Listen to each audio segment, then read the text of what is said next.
Hello, Hyddenwell farmers. It's a beautiful Saturday.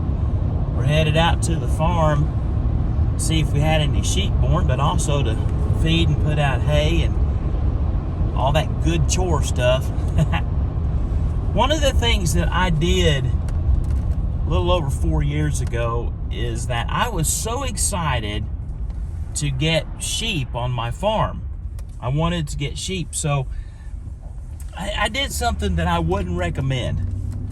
I went around to like 15 different farms where people had 3 backyard sheep, 5 backyard sheep, 8 backyard sheep, and I just bought any people's sheep that they were just trying to get rid of, and I brought them to my farm, and I ended up with about 120 mama sheep at that particular time. And it was very apparent that very first year that I had bought a lot of not good sheep.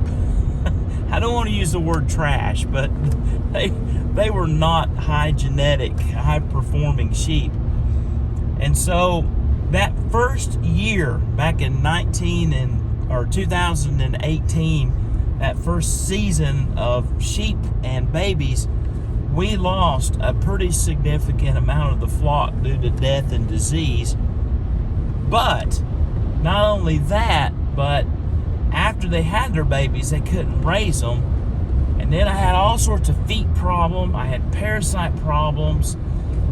But like all great things, I began to get rid of the stuff that wasn't any good, and then I kept the good stuff. There were some good sheep, some good genetics.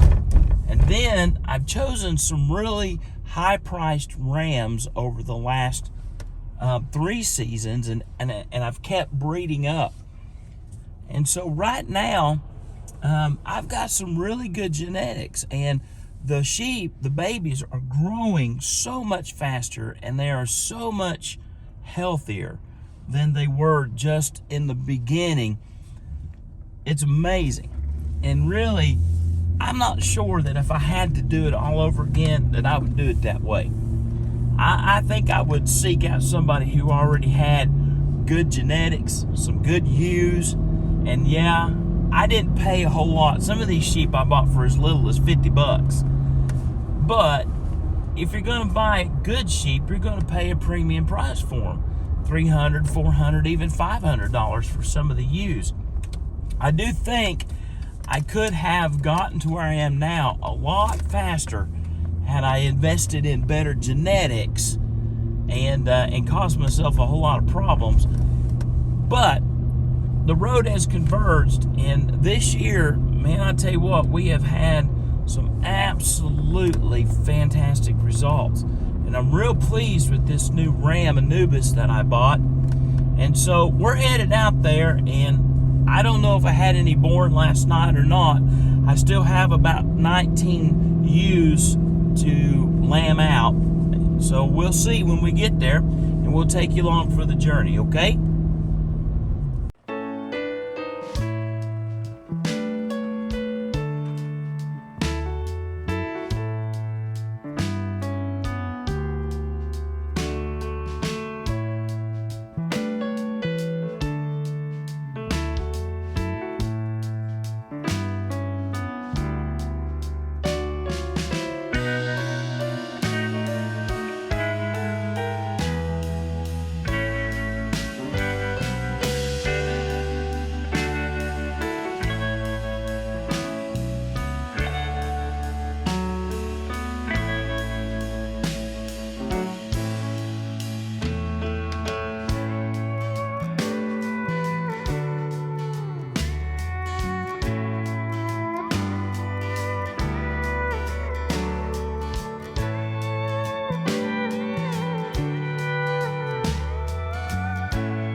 there.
Well, hi. Well, hi. They're going to eat me. You guys are crazy. You guys are crazy. You eat like I do. Hi, Papa. Hi, Echo. Hi, Duck. What is he doing anyway? I don't know yet. Oh, come here.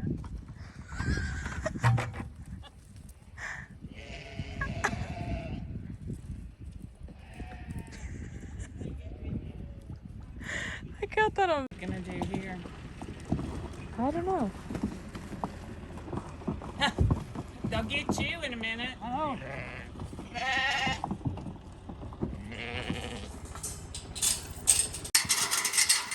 Come on, Let's Shit. go. Come on. Look, you say 3/4. You say 3/4 of the bag. Yeah. 3/4 of the bag. Come on, buddy. Come on. Come on. Come on. Come on. Come on. Come on. Come on. Come on. Come on.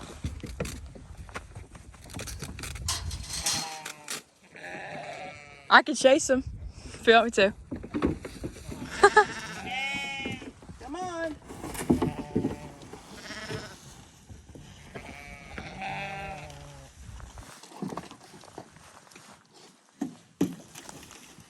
Come on.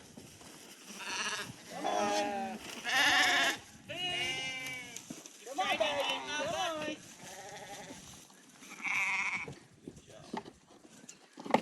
Come on. Come on.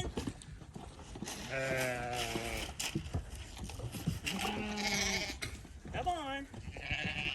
Good. Good guys. Come on. Four smart. Five. One in that upper field at the bull. I went to get those one. Oh, you did have eight. They tried to eat Do what? poor him. They're bullies, that's for sure. They were jumping up on the fence trying to get the bucket. That one followed me all the way up there to that gate. Bumping me every time I turn.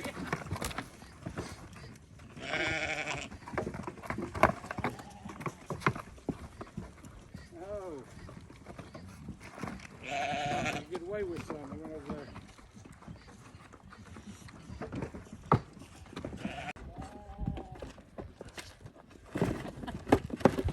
They're strange.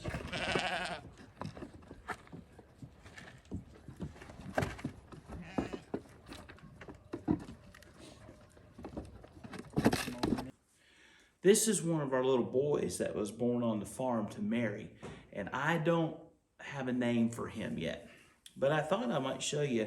We like to castrate them early.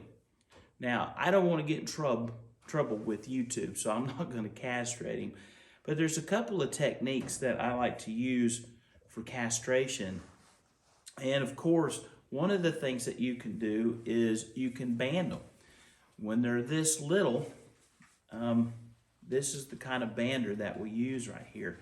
And it comes with a little rubber band that you put on the end like this. Here's the little rubber band. And most of you that know anything about sheep pretty much know that, you know, how this works. And then it opens it up. One of the things that I'm trying to do is get it right on the tip. Makes it easier, but you just open it up like this, pull the testicles down through, and then you close it back down on them, and it tightens up, cuts off the blood supply so that then they, you know, over time. And it's considered a very humane way to castrate sheep because they're really only uncomfortable and sore until everything goes numb. But the drawback is these guys get a dried up sore on their belly. And that always makes me a little bit uncomfortable. So the other common technique is to actually castrate them with a scalpel. And when I do that, I only cut off the very bottom portion of the scrotal sac right here. I make a very sharp, brand new, never used scalpel, and I cut the very bottom of that off. And his testicles will just be sitting there, and I grab them and basically I pull them out. They're so immature at this time that there's no danger of them bleeding out, and they are usually sore for just a little while. Now, if you want to be more advanced, if you want to go a little bit beyond that, typically what I do, now I'm a veterinarian, so I'll give them an injection of a non-steroidal anti-inflammatory. Most of the time it's ketoprofen, okay? But last ones I gave a little Banamine. Banamine or flunixamine is really good at visceral pain, belly pain, so is ketoprofen. Other non-steroids like phenylbutazone and meloxicam are really good about bone pain. They're not bad choices, it's just that when you're talking about castration, you're talking about a belly type of visceral pain, a soft tissue pain, and they just tend to do better in that area. And then I will actually take a 1/4 cc of lidocaine and inject it into each testicle and right there at the bottom of the sac. And then I'll let that sit for just a couple of minutes. You can overdose sheep, cattle, horses, people. You can overdose them on lidocaine, so you need to be careful with your doses. But typically, if you use a cc total down here, you're fine. And then I'll numb the area up and then castrate them. I do think that it makes them more comfortable. They're not standing there shivering, looking at me like, what the heck just happened, and that kind of stuff. And so I've been cutting a lot of them more lately than I have been banding them. I just think that they, like, literally in 6 hours, like nothing ever happened. And by just taking off a very small section of that scrotum, it just collapses down on itself and it heals to itself. I always coat it really, really good with betadine when I'm done. I gotta give you a name. You're Mary's baby. I gotta give you a name.